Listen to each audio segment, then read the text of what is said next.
Okay, let's take a look at this problem. I'm going to move the calculator over.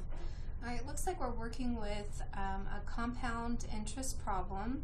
We've got two scenarios. Part A is talking about semi-annual compounding, and Part B is continuously compounding. They would use two different formulas, as I believe you're aware. The question that was posed was regarding the part that is actually showing on the screen with continuously compounding interest.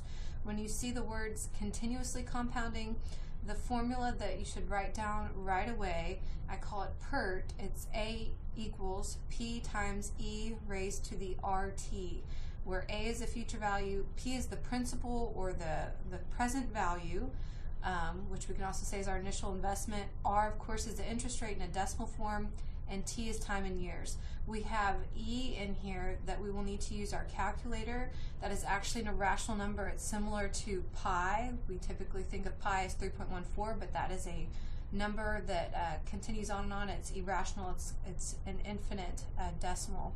So what we're going to do is use E in our calculator, which is approximately 2.72, but we're going to actually use the E key. So I believe the question was, how do we go from this portion right here where we can see it's plugged in, we're looking for the future value, we have the present value, we know that our formula says to multiply this by E raised to the rate, that's 0.07, times the number of years, which is 9 in this case. So all we want to do is show on the calculator, which I'll pull over here, how we type that in.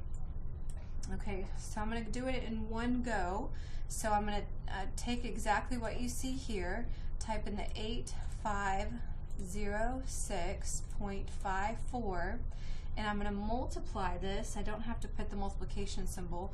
I'm going to multiply this by E. So I'm going to hit the second button. I go down to where the natural log is. This will give me E. It's stored in the calculator, the approximation of E to probably 9 decimal places, I believe.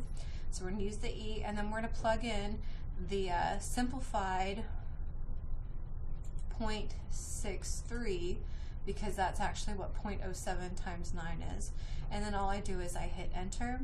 It's going to come out to this $15,971, and of course we're talking about dollars and cents, and so we'd want to round up to the nearest hundredths place or to the nearest cents, and that would be 0.97.